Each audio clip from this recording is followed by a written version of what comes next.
Don't just age, live. Here's a guide to making the most of your remaining weeks. We all get distracted by the day-to-day challenges and habitual living. If it's healthy and helpful, great. But if your default mode doesn't match up to the optimized way that you want to live in your mind and body, then keep listening. Welcome to episode 140. Today's topic is inspired by something personal, my birthday.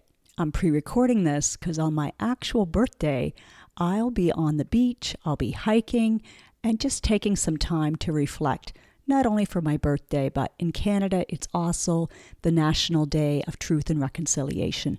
But this episode isn't about my birthday.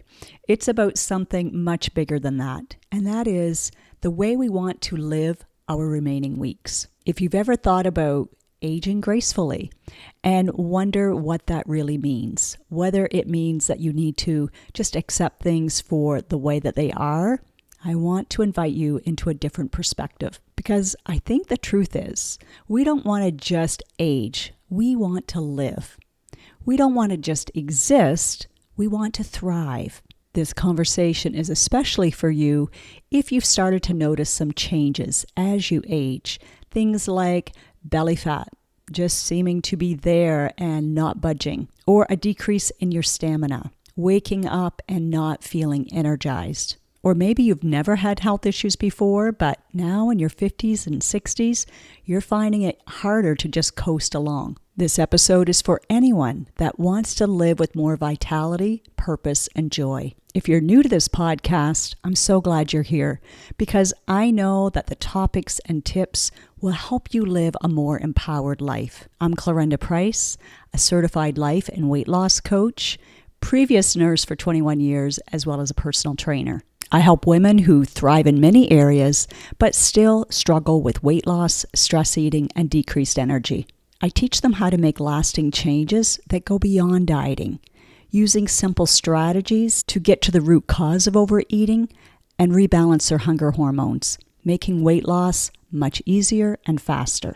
With my science-based process, clients build sustainable habits without relying on willpower or having to spend hours at the gym. They're thrilled with the results, and they feel more confident, in control, and comfortable in their clothes and in their birthday suits. This podcast isn't to judge yourself or others. It's to examine yourself. It's to give you the prompts and make you think so that you can become more aware. And you know what? If this episode helps you or another person, that is the best gift that we can give ourselves.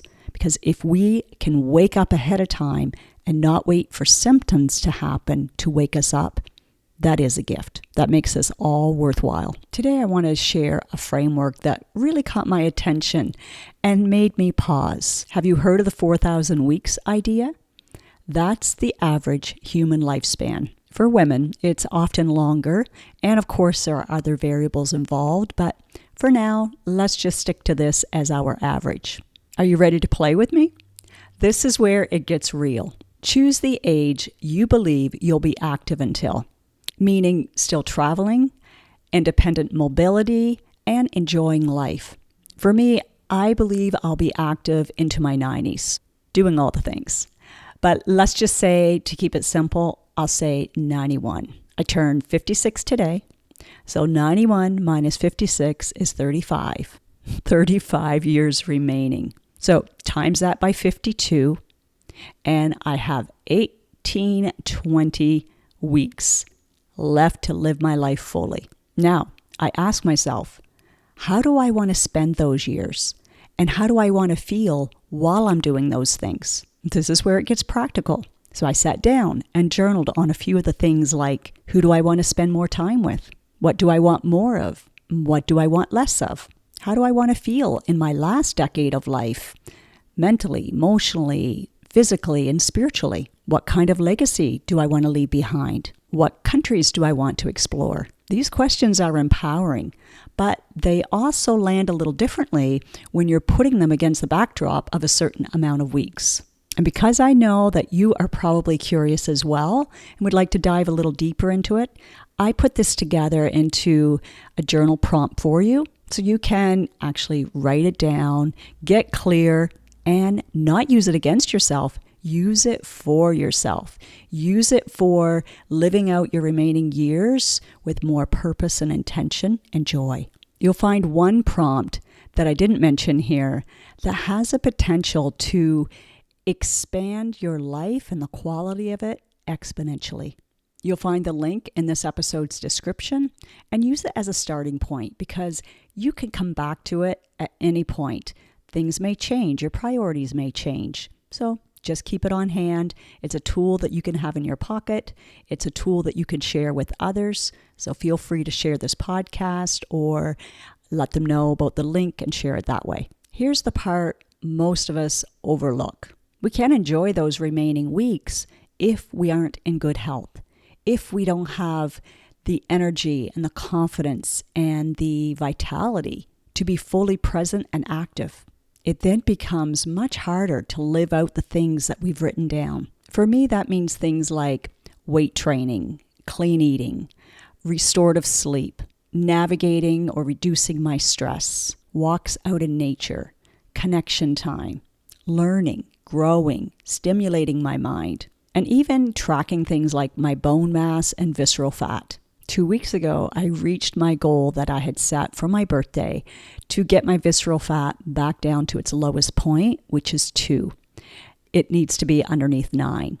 And also to increase my bone mass. You may have seen it's maybe 2 months now. I started using a weighted vest, not too heavy, but just enough to give that extra boost for myself. So I was able to move it up. I'm still in the excellent range, but up 0.2 points. So those small wins, that's what keeps us going, and that's also what's anti-aging. However, my subcutaneous fat is still higher than I want it to be. So I like using these metrics more than the number on the scale because these numbers, and there's nothing wrong with the number on the scale, but these numbers I find are very empowering because I'm looking at being strong, being fit, being healthy inside and out, and just building resilience for the future. And if you're someone with more weight to lose, don't let this discourage you. Let it encourage you because we start with building one sustainable habit. And from there, that spark of belief starts to generate within you, and you notice yourself believing more in what's possible. It's very common as we enter into our 50s, 60s, and beyond to start to become more contemplative of the significance of our being, doing, and having. That's when we start to wonder, what is the best use of the remaining weeks I have here on this earth? What do I truly value? And what is my mission? I just worked through these steps with a client, and her joy and clarity just skyrocketed. She was like, okay, what is my purpose right now in this moment? She's starting to think, when I'm with my family, what is my purpose? Is it to be present? When she's at work, what is her focus? Does this align with my mission and vision? And right now, with the way I feel and the way I'm thinking, would it be best for me to unplug and totally recharge? Now, as I mentioned, I think it was in last week's episode, every time we say yes to something, we're saying no to something else because there's only so many minutes in a day and there's only so many hours in a lifetime. I've realized that having a spotless home isn't a priority for me. Clean, yes, but it doesn't have to be spotless. It's not worth trading going for a walk at the end of a workday. That's what fills me up. For you, it might be different. The key is to notice what drains your energy and what adds to your energy, and then adjust accordingly. Sometimes that means intentionally choosing, I'm going to watch this movie tonight, guilt-free. Other times, it's deciding to spend less time on the couch because there are people to see, places to explore, and things to accomplish. A simple guiding question is, do I like the way I'm spending my time? Here's the big takeaway. You don't have to wait for your birthday or a health scare or losing someone that you love to take the time to reflect on this. You can start today. Ask yourself, is this what I really want to be doing? And if the answer is no, then what is a shift that I can make starting this week? A shift that will help me align more with what I want in life, more about how I want to experience life. Remember, don't just age and exist. Thrive and enjoy all that this big, beautiful life has given us, which includes the pain and the pleasure, the joy and sorrow. If you'd like help making health a priority, the kind of health that supports everything else that you have marked on your list, let's connect. I offer a free 20-minute session where I simply ask you 2 questions that will help you know what is your best next step for you. You're in the driver's seat, always, but I'd love to be your guide to help you get there faster with more confidence and ease. Feeling supported, being supported is huge in the outcome for you. I believe hard in my clients. I don't give up on them, and they borrow my belief at the beginning. But once they realize how much they're capable of, watch out. They're on fire, and they love getting the results. It's fun, and it's rewarding. This isn't rhetoric AI training.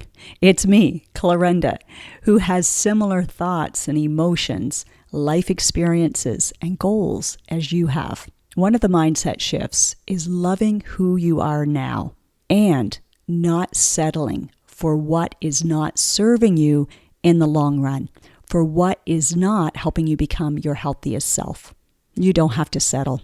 You are worth so much more than that. And it's not selfish to do it. It's actually very unselfish, and your family will thank you for it. So what if you have 80 to 100 pounds to lose?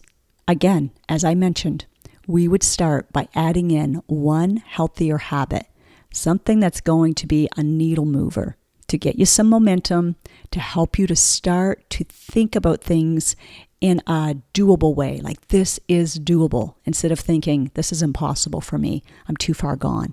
No. It's amazing as you start to crack one belief and start to open up to a new one, how the ripple effect basically that it has in the other areas. The key is you just have to start. I know it can be scary, but without that, think about what is more scarier in the long run. And be encouraged to know that it's not just willpower. Willpower is finite, so we do not rely on that. It's by understanding that what you've been doing has served you. Even though it may not have been healthy or served you in a healthy way, it has served you. I can give the example of maybe after a breakup or after a big disappointment or after a super stressful day. You found yourself going through a sleeve or 2 of cookies. How did that serve you? It gave you some relief. It provided some comfort. It maybe provided a distraction or pleasure. Just having that understanding and compassion for yourself gives you that awareness. Then you get to decide, is that best for me long term? Do I want to change this? If so, how? Those are the questions my clients come to me about and say, how can I do this differently? How can I think differently? As you start to gain perspective and get out of judgment, that's when we can do the deeper work. And that deeper work is the game changers. Thank you for spending part of your week with me. I hope today's episode gave you something to reflect on, and most importantly, a next step so that you can have more ease and joy in your life. Don't forget to grab your free reflection guide. The link for that, as well as a consult, is in the description notes. Remember, don't just age. Live with vitality.